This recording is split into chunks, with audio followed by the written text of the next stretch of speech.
All right, so I've got the axle free. This bearing is really not ensnared with the axle at all. The axle pops easily out.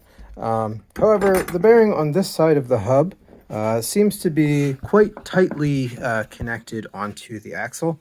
I was able to get the snap rings off, and it seems like that there's really just not a whole lot of side loading on this bearing.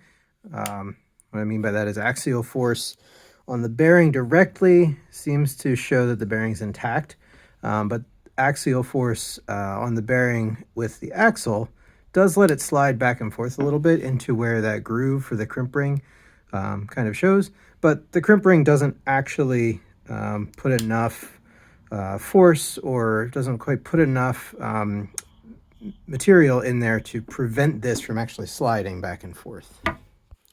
And what I mean by that, I reinstalled this crimp ring, and you can see the crimp ring is seated fully in its groove.